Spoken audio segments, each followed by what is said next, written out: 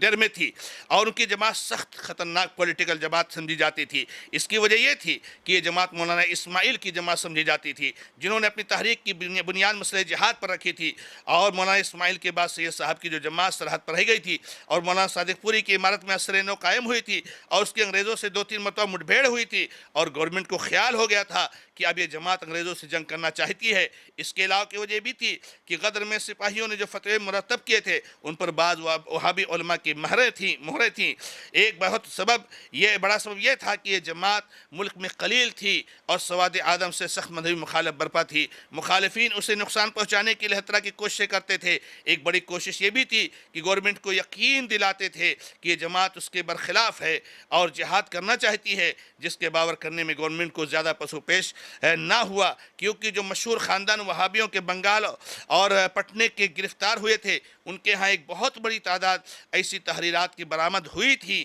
جن میں انگریزوں کے خلاف دعوت جہاد دی گئی تھی، اور اسے انکار نہیں کیا جا سکتا۔ یہ جماعت عام طور پر اس کا اعلان بھی کر چکی تھی، اور اس موضوع پر بعض کتابیں بھی لکھی گئی تھیں۔ ان اسباب سے اس زمانے میں گورنمنٹ کو جس کسی پر بھی وہابی ہونے کا شبہ ہو جاتا، فوراً گورنمنٹ گرفتار کرتی، مقدمہ چلاتی، پھانسی ورنہ کم از کم کالے پانی یہ حبس دوام کی سزا دیتی۔ چنانچہ اس جماعت کے سینکڑوں علماء، عمرا، تاجر کالے پانی بھیجے جا چکے تھے۔ صرف یہی نہیں بلکہ جن پر مقدمے چلائے جاتے تھے ان کے تمام اہل و عیال بھی تباہ ہو جاتے تھے، کیونکہ یا تو وہ بھی گرفتار ہو جاتے تھے ورنہ جائیداد کی ضبطی کی وجہ سے خود بخود تباہ ہو جاتے تھے۔ چنانچہ مشہور مقدمے وہابیان بنگالہ اور خاندان صادق پور کے نتائج یہی ہوئے جو بہت متمول تھے۔ اسی طرح کلکتے کے مشہور تاجران چرم امیر خان اور حشمت خاندان کے خاندان بھی برباد ہوئے۔ تو یہ میرے بھائیوں اور میری بہنوں، یہ مولانا ابوالکلام آزاد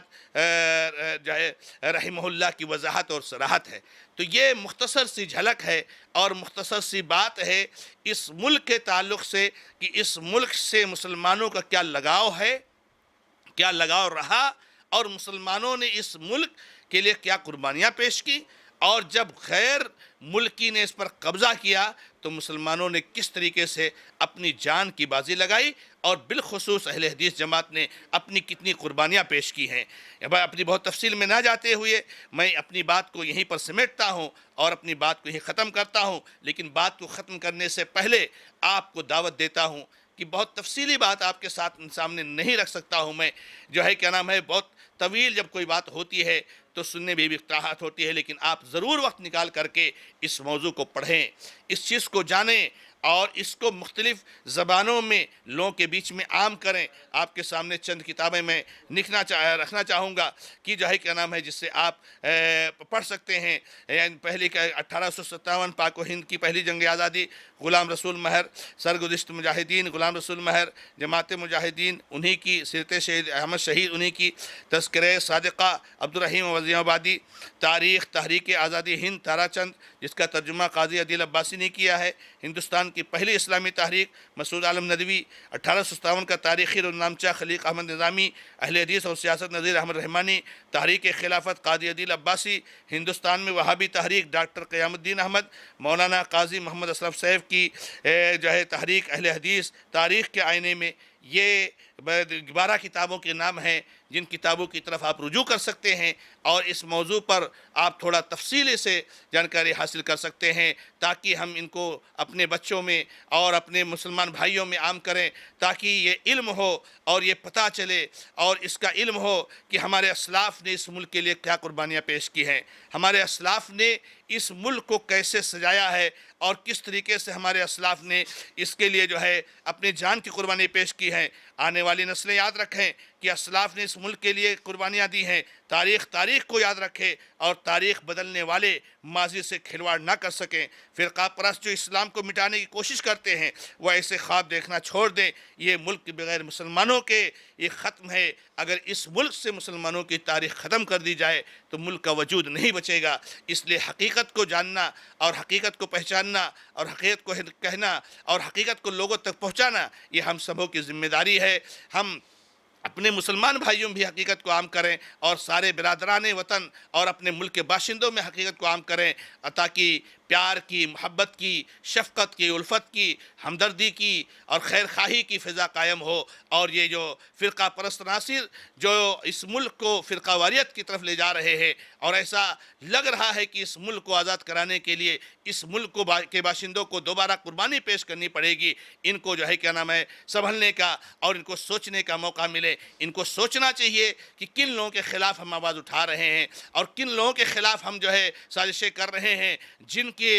کی قربانیوں کی بنیاد پر ہم آج اس ملک میں جو ہے سکون سے رہے ہیں، آج ہم نے اس ملک میں جو ہے رہائش اختیار کی ہے، ورنہ انگریزوں نے جینا دوبھر کر دیا تھا۔ تو اس لیے حقیقت کو جاننا اور پہچاننا، اس کو پہنچانا ہم سب کی ذمہ داری ہے۔ اللہ رب العزت سے دعا ہے کہ رب العزت ہم سب کو سچ کو جاننے اور پہچاننے اور اس کو آگے بڑھانے کی توفیق عطا فرمائے، اور ہمارے اس ملک کی اللہ رب العزت اور سارے مسلمان ممالک کی اور مسلمانوں کی حفاظت فرمائے، پوری دنیا کی حفاظت فرمائے، اور اللہ تبارک تعالیٰ ہمارے اسلاف نے جو اس ملک کی آزادی میں قربانیاں دی ہیں ان کی قربانیوں کو قبول فرمائے، ان کو شہادت کا درجہ دے، اور اللہ تعالیٰ ہم سب کی غلطیوں کو معاف فرمائے۔ ھذا ما عندی واللہ تعالیٰ عالم والحمد للہ رب العالمین وصلی اللہ علی محمد وسلم تسلیما کثیرا کثیرا والسلام علیکم ورحمۃ اللہ وبرکاتہ۔